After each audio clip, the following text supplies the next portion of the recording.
Langsung aja ya, banyak banget orang di luar sana yang melihat pasar saham itu cuma sekedar kasino, tempat orang tebak-tebakan angka buat cari untung cepat. Tapi, buat kita yang mau jadi investor cerdas, kita harus ubah total cara pandang itu. Di pembahasan kita kali ini, kita bakal bedah mekanika bursa saham murni lewat kacamata dunia nyata. Karena sebenarnya pasar saham itu adalah tempat di mana kepemilikan bisnis yang beneran nyata itu diperjualbelikan. Dan sama persis kayak bisnis di dunia nyata, bursa saham punya aturan operasional dasar yang mutlak yang wajib banget Anda pahami sebelum mulai terjun. Biar lebih gampang ngebayanginnya, coba Dev kita pakai ilustrasi fisik. Bayangin Anda sekarang lagi berdiri di depan atau lagi jalan masuk ke dalam sebuah gudang logistik yang super raksasa. Gudang ini ukurannya nggak main-main, nampung jutaan barang berharga dari ribuan pabrik setiap harinya. Nah, setiap barang di dalam situ, sekecil apapun, itu punya nilai. Dan setiap kali ada transaksi atau pengiriman barang, semuanya harus dilacak dengan tingkat presisi yang luar biasa akurat. Inilah wujud konkret dari bursa saham, tempat kepemilikan dari berbagai macam perusahaan itu dikumpulkan dan didistribusikan. Sekarang, coba pikirin, seberapa kacaunya kalau gudang itu nggak punya sistem. Bayangin Anda mau cari satu produk spesifik, sebut aja namanya mie instan goreng, rasa ayam spesial pedas sedang. Kalau setiap staf di gudang raksasa itu harus neriakin atau ngetik nama sepanjang itu, tiap kali ada transaksi per detik, wah pasti langsung lumpuh total itu gudang. Lalu lintas informasinya bakal macet parah.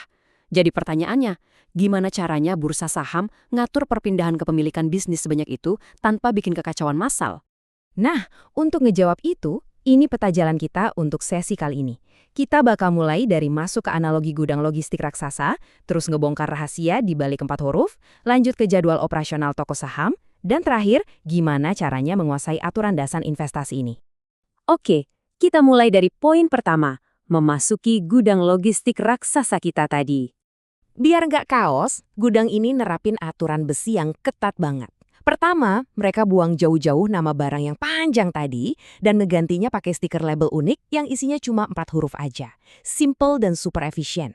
Kedua, mereka punya jadwal yang nggak bisa ditawar. Gerbang itu cuma buka di jam-jam spesifik. Kalau masuk jam istirahat, operasi benar-benar berhenti total, nol kegiatan. Dan begitu jam kerja kelar, gerbang langsung digembok rapat. Intinya, kalau Anda datang bawa koper isi uang tunai pas jam istirahat, ya petugasnya tetap gak bakal ngelayanin Anda. Anda yang harus ikutin aturan main gudang tersebut, bukan sebaliknya. Nah sekarang kita masuk ke poin kedua, rahasia di balik 4 huruf. Mari kita bongkar kodenya. Rahasianya gini, stiker 4 huruf yang kita obrolin di gudang tadi, di dunia nyata pasar saham itu resmi disebut sebagai ticker code atau kode emiten. Di Bursa Efek Indonesia, formatnya selalu simbol alfanumerik 4 huruf kapital. Kenapa sih harus cuma 4 huruf?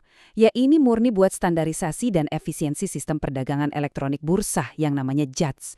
Komputer tuh nggak butuh baca kalimat panjang-panjang, cukup 4 huruf ini aja buat mengeksekusi perpindahan kepemilikan bisnis dalam hitungan milidetik. Sangat cepat, rapi, dan anti macet. Tapi, tunggu sebentar. Sebelum kita lanjut, kita harus perjelas dulu satu kata yang krusial banget ini. Emiten. Emiten itu sederhananya adalah pihak atau perusahaan yang nawarin sahamnya ke publik. Saya pengen Anda benar-benar nangkap konsep ini. Di balik setiap kode 4 huruf itu ada emiten. Jadi ini bukan sekedar koin buat judi atau angka virtual yang gerak-gerak di layar HP Anda. Emiten itu perusahaan beneran. Ada karyawannya, ada produknya, dan ada mesin pencetak uangnya yang beroperasi tiap hari. Waktu Anda beli saham emiten, Anda itu lagi ngambil alih sebagian kecil kepemilikan dari bisnis nyata tersebut. Ini contoh yang paling gampang buat ngegambarin kenapa kita butuh kode-kode tadi. Coba bayangin, institusi sebesar Bank Sentral Asia. Namanya panjang banget kan? Kalau sistem harus ngetik nama lengkap, itu ribuan kali per detik buat tiap transaksi, ya pasti jebol. Makanya, bursa ngerubah nama institusi raksasa itu jadi 4 huruf yang bersih dan tajam, BBCA. Sama kayak Telkom Indonesia yang diringkas jadi TLKM. Ngeringkas nama-nama besar ini jadi 4 huruf adalah rahasia utama gimana jutaan transaksi kepemilikan bisnis bisa tereksekusi dengan mulus setiap hari. Oke, kita udah paham soal barangnya. Lanjut ke poin ketiga, jadwal operasional toko saham. Di dalam bursa efek, kita mengenal istilah pasar reguler. Anda bisa anggap pasar reguler ini sebagai lantai utama dari gudang logistik kita. Disinilah hiruk-pikuk perdagangan kepemilikan bisnis itu terjadi secara masif. Di sini transaksinya dibundel rapi dalam satuan yang namanya lot. Kalau di Indonesia, satu lot itu isinya 100 lembar saham. Pasar ini jalan pakai mekanisme lelang yang berkesinambungan. Artinya, begitu harga pembeli dan penjual ketemu, sistem langsung mengeksekusinya secara instan dan adil. Tapi ingat syarat mutlaknya, ini semua cuma bisa terjadi di jam operasional resmi.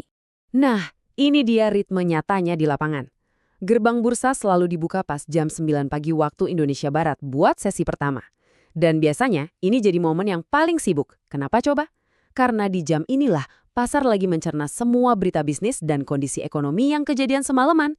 Terus, bursa punya jeda istirahat siang yang sangat kaku. Jam 12 siang buat Senin sampai Kamis dan jam 11.30 buat hari Jumat. Sama persis kayak staf gudang logistik yang lagi makan siang, mesin bursa bener-bener berhenti total dan gak akan ngeproses satupun transaksi Anda di jam ini. Habis itu, sesi kedua dilanjutin lagi dari jam 13.30 sampai tutup jam 16 sore. Nah, ini jendela waktu yang sangat strategis. Di sesi kedua ini, ritmenya agak beda. Investor yang cerdas biasanya mulai memperlambat langkah, ngevaluasi pergerakan dari pagi, dan mulai bikin penyesuaian akhir sebelum gerbang benar-benar digembok buat hari itu. Di sini kita ngomongin soal kalkulasi bisnis yang matang ya, bukan lagi sekedar reaksi emosional yang terburu-buru. Sekarang kita masuk ke poin terakhir, poin keempat, menguasai aturan dasar investasi buat Anda para pemilik bisnis. Gimana kalau misalnya Anda nemu satu perusahaan bagus pas lagi riset malam-malam, terus Anda mau langsung beli?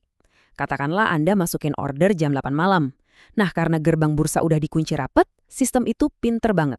Dia akan dengan elegan nahan pesanan Anda. Order Anda nggak bakal hilang, tapi bakal masuk status pending. Ibaratnya, pesanan Anda itu ditaruh antri persis di depan pintu gudang. Dan besok paginya, pas jam kerja, pesanan itu otomatis langsung diproses. Jadi santai aja, Anda nggak usah begadang nungguin pasar. Biarin sistem terorganisir itu yang kerja jaga antrian Anda. Saya suka banget merangkumnya lewat kutipan ini. Memahami kode emiten dan jam perdagangan adalah pengetahuan operasional dasar yang wajib dikuasai investor. Kalimat ini benar-benar merangkum apa yang kita pelajari hari ini. Info soal kode dan jadwal ini bukan sekedar trivia yang gampang dilupain gitu aja. Ini benar-benar fondasi. Coba aja, Anda mana bisa jalanin bisnis logistik kalau nggak tahu kode barang sama jam buka gudang Anda sendiri kan? Mustahil. Nah, logika yang sama persis itu berlaku buat dunia investasi. Jadi, ini kunci utama yang harus banget Anda bawa pulang hari ini. Kuasain kode dari perusahaan incaran Anda. Ingat selalu, 4 huruf itu mewakili entitas bisnis yang benar-benar nyata dan hidup. Hafalin jadwal operasionalnya. Kalau Anda udah disiplin sama hal ini, Anda bisa ngerencanain setiap transaksi jauh lebih efisien. Anda nggak bakal lagi tuh frustrasi cuma gara-gara order nyangkut atau tertunda. Anda udah mulai mikir, menganalisis, dan bertindak 100% layaknya seorang pemilik bisnis sejati.